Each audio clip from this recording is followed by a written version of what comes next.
Hello everyone, welcome to our YouTube channel. I'm Deepika Sharma, your design and drawing mentor.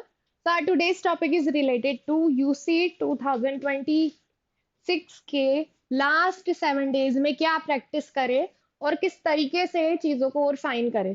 तो basically ये start करने के पहले अपन ये समझ लेते हैं कि एग्जाम का पैटर्न क्या है। तो आपका पार्ट जो होगा उसमें एमसीक्यू, एमएसक्यू, एनईटी ये चीजें होंगी। अगर आप पार्ट ए अच्छे से पास कर पाते हो तो ही आप पार्ट बी के लिए एलिजिबल होते हो, तभी आपकी ड्राइंग चेक हो पाती है। ड्राइंग में दो क्वेश्चन आते हैं आजकल फ्रॉम 2024। एक क्वेश्चन होता है आपका रिलेटेड टू सीन क्रिएशन, दूसरा क्वेश्चन होता है आपका प्रोडक्ट डिजाइन से रिलेटेड, डिजाइन थिंकिंग से रिलेटेड, है ना। तो यहाँ पार्ट बी में तो कोई माइनस मार्किंग होती नहीं है और दोनों क्वेश्चन 50-50 मार्क्स के होते हैं। दोनों क्वेश्चन को कंप्लीट करने के लिए आपको आधा आधा घंटा दिया जाता है, मतलब पूरा 1 आवर दिया जाता है आपको। और दोनों क्वेश्चन सॉल्व करने होते हैं।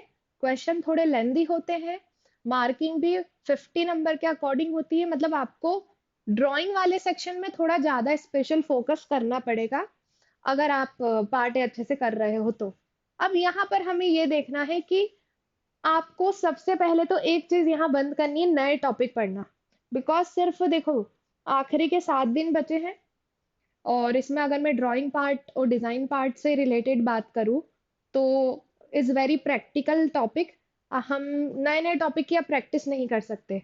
और पार्ट बी में सिर्फ दो क्वेश्चन आते हैं, तो वो दो क्वेश्चन जिस तरीके से आते हैं अगर उन्हीं टॉपिक की हम प्रैक्टिस करेंगे तो वो ज्यादा अच्छा होगा हमारे लिए, क्योंकि नए टॉपिक आपका कंफ्यूजन बढ़ाएंगे, ठीक है, और आपका कॉन्फिडेंस ड्रॉप हो जाएगा। यूसीड में इतना ज्यादा कुछ पढ़ने के लिए है नहीं, इसलिए आपको नए टॉपिक बिल्कुल भी नहीं उठाने हैं। और सबसे अच्छी प्रैक्टिस है आखिरी के 6-7 दिनों में कि आप प्रीवियस ईयर पेपर सॉल्व करो। जितने आप प्रीवियस ईयर पेपर सॉल्व करोगे उतना आपको आइडिया मिलेगा कि किस टाइप से यूसेट क्वेश्चंस पूछता है, क्या क्या क्राइटेरियाज लिखे हुए होते हैं, किन बेसिस पर वो चेक करते हैं पूरा क्वेश्चन। उससे आपको बहुत हेल्प मिलेगी। 5-6 साल के आपको प्रीवियस ईयर पेपर सॉल्व करना ही करना है। उसके बाद हम यहाँ देखते हैं कि क्या स्ट्रेटेजी करना है। देखो हमारे पास ऐसे टॉपिक तो है बहुत सारे, लाइक ह्यूमन फिगर, पर्सपेक्टिव से लेके ऑब्जेक्ट ड्राइंग, ये सारी चीजें हम करते रहेंगे, है ना। हमारे मन से भी कोई नए क्वेश्चन फॉर्म करेंगे, उनको सॉल्व करेंगे, बेसिक प्रैक्टिस करेंगे हर एक सिंगल सिंगल टॉपिक की। बट अपार्ट फ्रॉम दैट आपको डेली एक मॉक सॉल्व करना है with proper timing and all. जिस तरीके से हम एग्जाम देंगे उसी पैटर्न के अकॉर्डिंग आपको डेली एक मॉक करना है। उससे आपको पता चलेगा कि आप कहाँ मिस्टेक करे हो, कौन कौन से टॉपिक आपको और इम्प्रूव करने की जरूरत है। टाइमर ऑन करके करना तो आपको पता चलेगा कि कौन से टॉपिक में कितना टाइम आपका जा रहा है। अब स्केचिंग प्रैक्टिस करनी है जो कि डेली ही करनी है, मतलब आपको अपना हाथ डेली चलाना है। अब आखिरी के अगर 7 डेज बचे हैं तो उसमें आपको अगर यूसेट बहुत अच्छे से निकालनी है, स्पेशली पार्ट बी वाले सेक्शन को, तो आपको बहुत ही ज्यादा प्रैक्टिस की जरूरत है। अकॉर्डिंग टू मी कम से कम आपको ड्राइंग को 5 घंटे देना चाहिए दिन के, 5 घंटे। इसमें सब आ जाएगा, आपकी वो ड्राइंग वाली वार्म अप एक्सरसाइज आ जाएगी, है ना, कोई पर्टिकुलर टॉपिक आ जाएगा, कोई प्रीवियस ईयर पेपर के क्वेश्चन सॉल्व कर रहे हो, वो सब कुछ आ जाएगा इसमें, है ना। तो यहाँ पर आपको पर्सपेक्टिव सीन बनाने हैं, जो कि ऑब्वियस से आते ही आते हैं। ऑब्जेक्ट विद प्रपोर्शन बनाने हैं। सिचुएशन बेस्ड स्केचिंग करनी है, क्योंकि यही ज्यादा चीजें पूछी जाती है। आइडिया क्लियरिटी और क्लीन ड्राइंग से ही आपको मार्क्स मिलेंगे, मतलब उसी तरीके से आप अच्छे से कम्युनिकेट कर पाओगे, है ना। पहले आइडिया अच्छे रखना और ड्राइंग नीट एंड क्लीन बनाना। आपका आइडिया बहुत अच्छा है लेकिन आपकी ड्राइंग बिल्कुल जीरो है, तो ऑब्वियसली वहां मार्क्स नहीं मिलेंगे। और आपका आइडिया बिल्कुल बेसिक है लेकिन वो बेसिक आइडिया भी आपने बहुत अच्छे से रिप्रेजेंट करा है, तो वहां भी मार्क्स नहीं मिलेंगे। मतलब आपको दोनों चीजें बैलेंस करके चलनी होगी। उतना ही यूनिक आइडिया और उतनी ही अच्छी तरीके से आपकी ड्राइंग स्किल, जो कि कैसे इंप्रूव होगी, प्रैक्टिस के थ्रू इंप्रूव होगी। क्योंकि आ, ये बहुत ही ना ऑब्जेक्टिव बेस्ड पेपर होता है। सारे स्टूडेंट को सेम क्वेश्चन आता है बट हर किसी की थिंकिंग प्रोसेस अलग है। तो एक अकेला क्या सिंपल सॉल्यूशन या आइडियल सॉल्यूशन हो सकता है, ऐसा तो कभी होगा नहीं कुछ।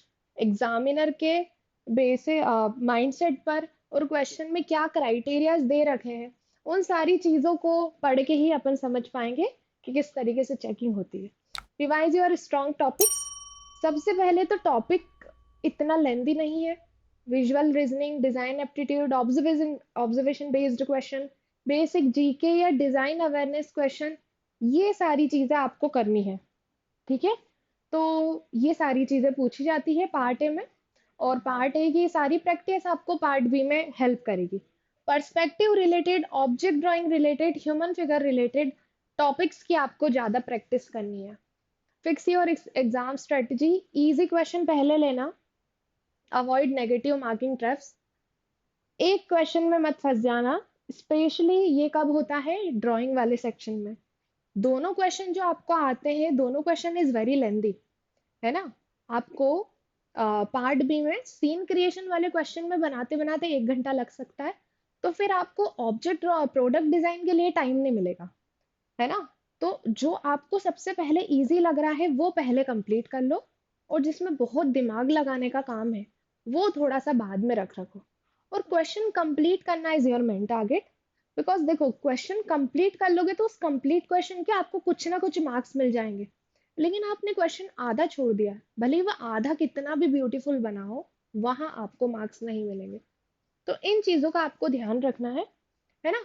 और मोस्ट इम्पॉर्टेंट, सबसे पहले तो अगर हम पेपर देखेंगे तो अच्छे से क्वेश्चन रीड करना।